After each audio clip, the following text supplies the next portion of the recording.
যৌন সন্তুষ্টি খুবই গুরুত্বপূর্ণ একটা বিষয়, তাই না? কিন্তু এটা নিয়ে খোলামেলা কথা বলতে কেমন যেন একটা দ্বিধা কাজ করে। তো চলুন আজকে ঠিক এই ব্যাপারটার গভীরে যাওয়া যাক। দেখব বিশেষজ্ঞরা আসলে কি বলেন, এর পেছনের বিজ্ঞানটাই বা কি। প্রশ্নটা দেখতে খুব সহজ মনে হলেও উত্তরটা কিন্তু অতটা সোজাসাপটা নয়। প্রশ্নটা হলো, একজন নারীকে খুশি করতে ঠিক কত সময় লাগে? এই প্রশ্নটা কিন্তু অনেকের মাথাতেই ঘোরে। চলুন তো এই সাধারণ দেখতে প্রশ্নটার ভেতরের অসাধারণ উত্তরটা খুঁজে বের করি। প্রথমেই আসা যাক একটা সাধারণ প্রশ্ন আর উদ্বেগের বিষয়। দেখুন, এই একটা প্রশ্নকে ঘিরে কিন্তু মনে কত রকমের চিন্তা, কত রকমের টেনশন তৈরি হয়। এটা নিয়ে কথা বলতেও তো অস্বস্তি লাগে, তাই না? কিন্তু একটা সুস্থ সম্পর্কের জন্য এর উত্তরটা জানা কিন্তু আসলেই খুব দরকার। আর মজার ব্যাপার কি জানেন, এই যে আমরা কথা বলছি, এর শুরুটাই হয়েছিল একজনের করা ঠিক এই প্রশ্নটা থেকে। এটা থেকেই বোঝা যায় এই চিন্তাটা কিন্তু একদমই বিচ্ছিন্ন কিছু না, এটা একটা কমন কনসার্ন। অনেকেই হয়তো চুপচাপ মনে মনে এই একই প্রশ্ন নিয়ে ভাবেন। আসলে এই একটা প্রশ্নের পেছনে না আরও অনেক গভীর কিছু উদ্বেগ লুকিয়ে থাকে। কিরকম? যেমন ধরুন, বিয়ের ভয়, বা পুরনো কোনো অভ্যাস পারফরমেন্সের ওপর প্রভাব ফেলবে কিনা সেই চিন্তা, কিংবা সঙ্গীকে পুরোপুরি সন্তুষ্ট করা যাবে তো, এই অনিশ্চয়তা। আর এই সব কিছু মিলেমিশে কিন্তু সাংঘাতিক একটা মানসিক চাপ তৈরি করে। তো এই যে ভুল ধারণা, এর আসল কারণটা কি? আসল টুইস্টটা কিন্তু এখানে। মূল সমস্যাটা আসলে সময় নিয়ে একদমই নয়, বরং সমস্যাটা লুকিয়ে আছে নারীর আর পুরুষের উত্তেজনা তৈরির যে প্রক্রিয়া, সেটা নিয়ে আমাদের একটা বেসিক ভুল ধারণার মধ্যে।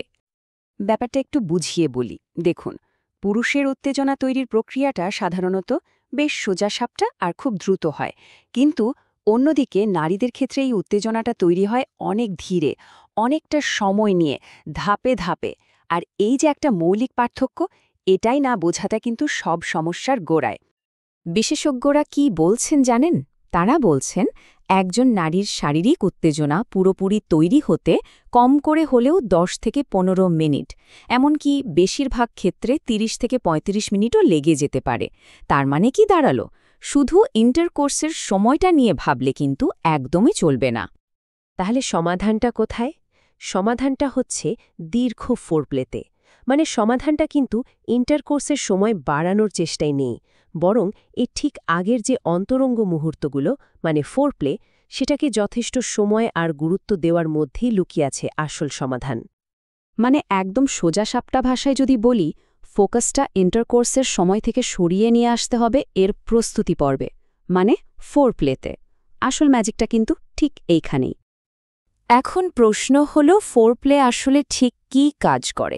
দেখুন, এটা ধীরে ধীরে উত্তেজনা তৈরি করে, শরীরের যে সংবেদনশীল জায়গাগুলো আছে সেগুলোতে মনোযোগ দেয়। এর ফলে কি হয়? মানসিক আর শারীরিক দুই ধরনের প্রস্তুতি তৈরি হয়। এমনকি ইন্টারকোর্সের আগে কিন্তু নারীদের একাধিক অর্গ্যাজমও হতে পারে, যা পুরো অভিজ্ঞতাটাকে একটা অন্য লেভেলে নিয়ে যায়। আর সবচেয়ে বড় কথা কি জানেন? এটা কিন্তু শুধু একজনের আনন্দের ব্যাপার না, এটা দুজনের জন্যই একটা দারুণ আনন্দদায়ক যাত্রা।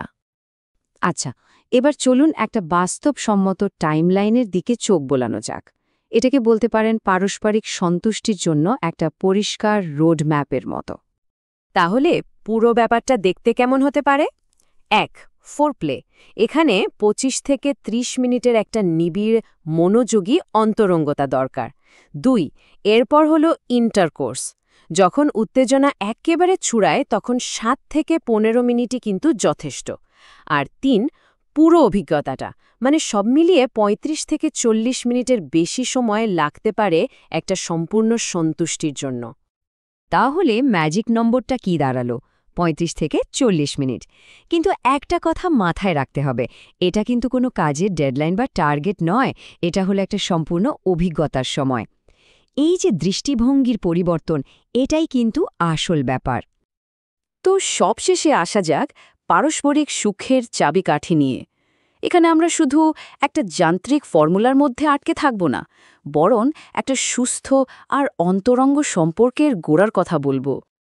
ডক্টর রিক্তা পারভিনের একটা কথা আছে, সহবাস দুজনেরই সুখের জন্য, এটি উভয়ের মিলনের মাধ্যমে সুখের হয়। এই কথাটা কিন্তু পুরো আলোচনার সারমর্ম।